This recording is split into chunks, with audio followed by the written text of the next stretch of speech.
Generating traffic and sales can be a challenge for online merchants. But selling on the Walmart Marketplace puts your products in front of millions of customers who shop on Walmart.com.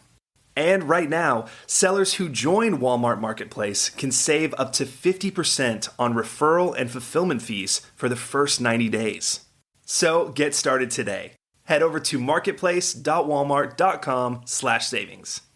That's marketplace.walmart.com/savings.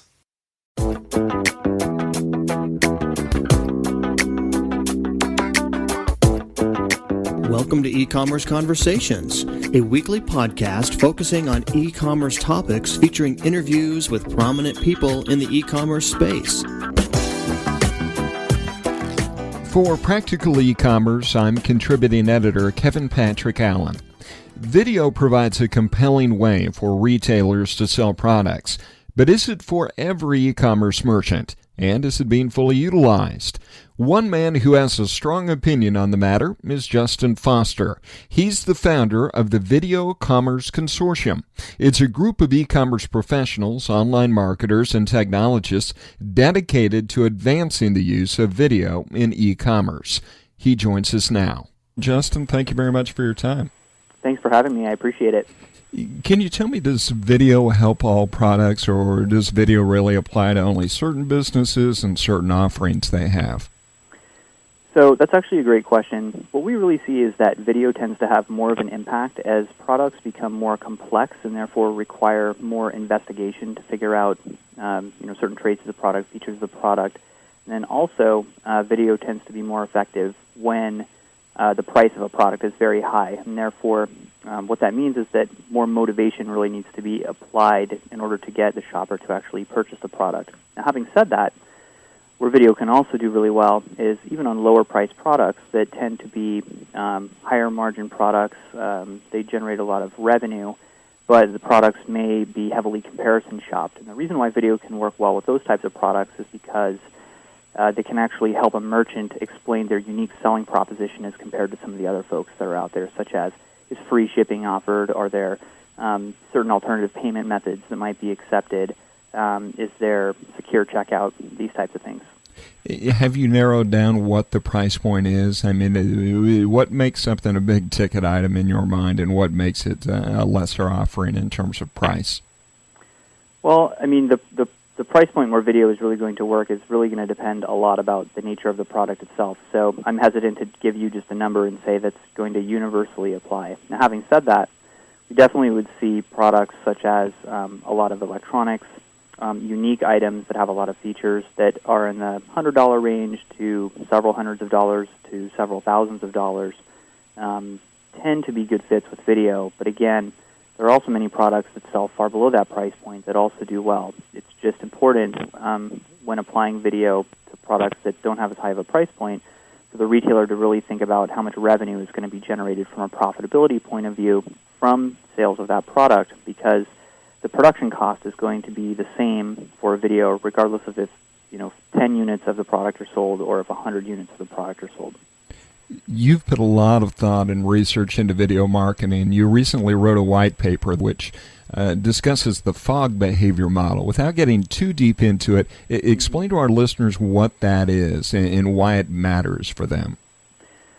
Yeah, so definitely for anybody who's interested in learning more about the fog behavior model, first of all, you can go to behaviormodel.org, and it's a great site to just check out to learn more about the model.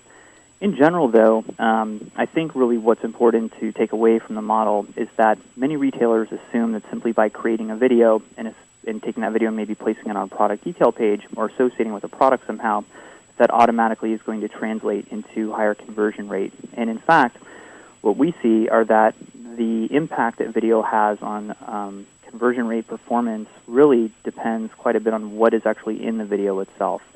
And so the fog behavior model is basically coming at product video from the standpoint that the primary purpose of the video is to persuade a shopper to buy the product.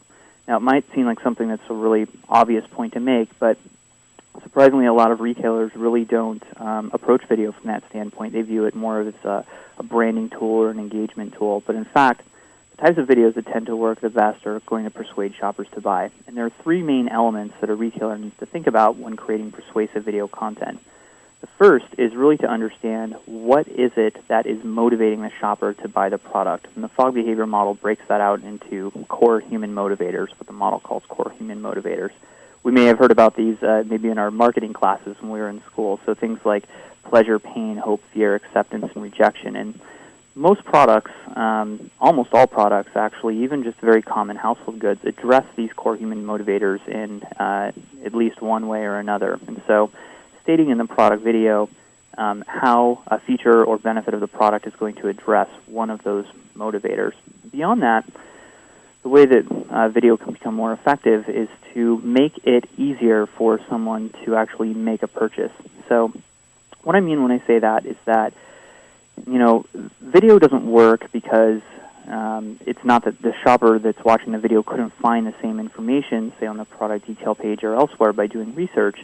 The reason why video works is because human beings are fundamentally lazy.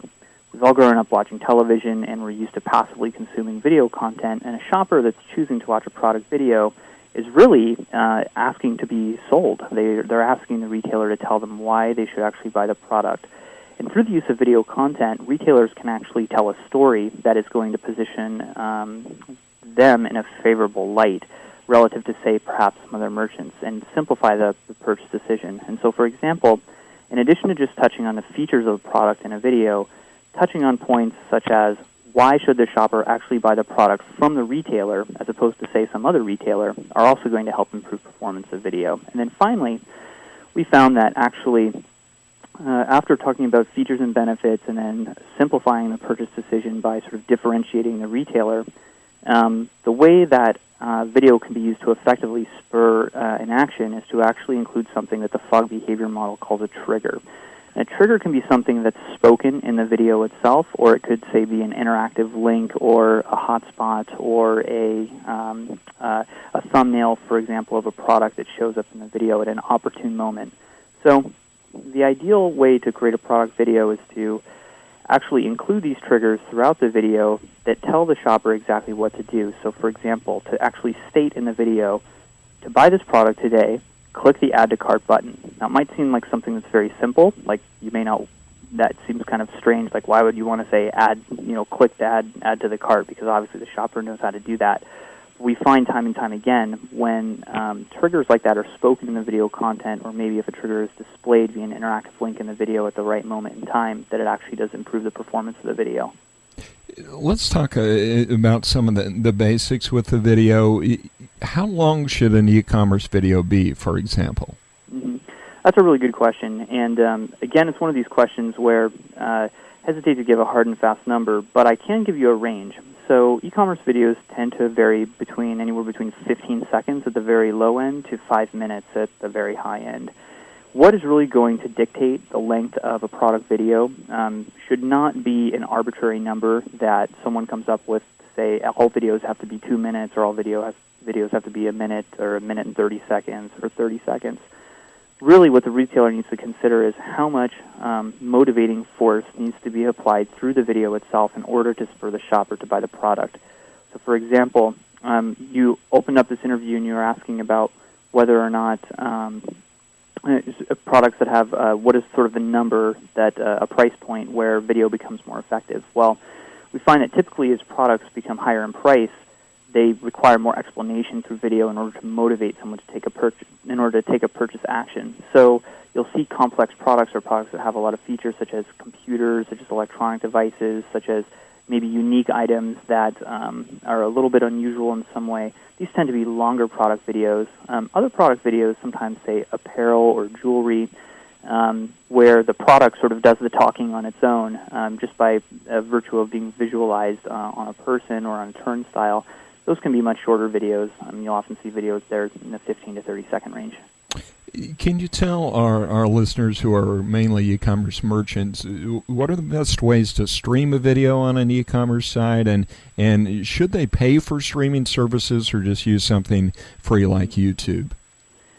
Yeah, well, I really think it depends on the level of complexity of the video program and how far into video the retailer actually is. So I would say for someone that's just starting out with video, YouTube can actually be a great option. You can take video content, push it up on YouTube. YouTube actually has a player that you can take and you can embed on your product detail page. And they'll provide some basic reporting as well.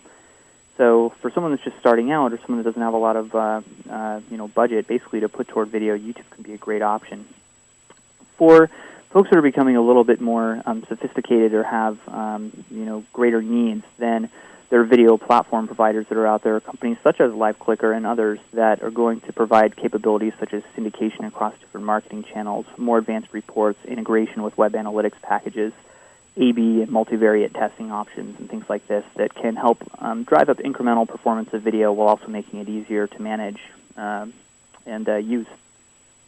You mentioned in an article you wrote about a service called Talk Merchant, and I pulled that up, and one of the things that was really compelling about the video on that particular site was the buy now option within the video. Can you tell e-commerce merchants how they can have that interactive tool within their video? Yeah, so the service is actually called Talk Market, and it's a really interesting service. Actually, this company provides a tool that, in essence, helps e-commerce merchants basically automate much of the traditional filming process. So helping with the creation portion, actually giving a template step-by-step how to film a product, automatically stitching everything together in post-production, such as adding music and whatnot.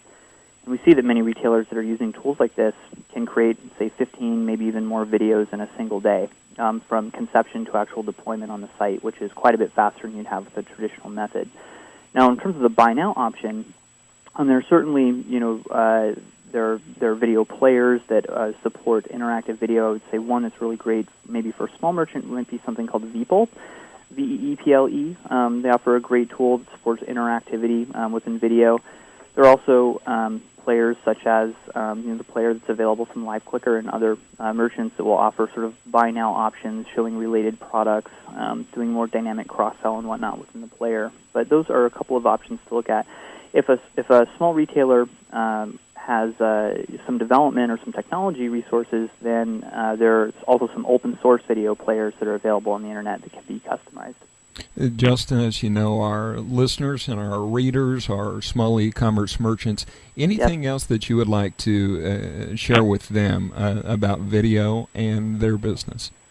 Well, I think just the one thing that I would mention about video is that I believe very passionately that video is the future of retail, and that retailers are going to need to increasingly focus on video because it does provide such a compelling way of selling products and of telling a story. A lot of the things that have historically held back retailers from investing in video, such as high cost of production, not being able to figure out video hosting or streaming or achieving distribution online with video, are no longer there. Whether sourcing video content from consumers, using content that's freely available from product manufacturers, or using technologies like Talk Market or other automated video solutions that are out in the marketplace today, it's much more cost-effective to produce and deploy video than it ever has been before. And it's clear through a growing number of case studies that are out there that video, when applied well, consistently does improve performance in terms of a conversion rate and revenue perspective on an e-commerce site. So it's definitely something that we would advise people to look into. Justin, thank you very much for your time. Thank you, Kevin. I really appreciate it. Thanks for having me. That's all the time we have for this week's e-commerce conversation. I hope you enjoyed it. Please tune in next week for another new episode.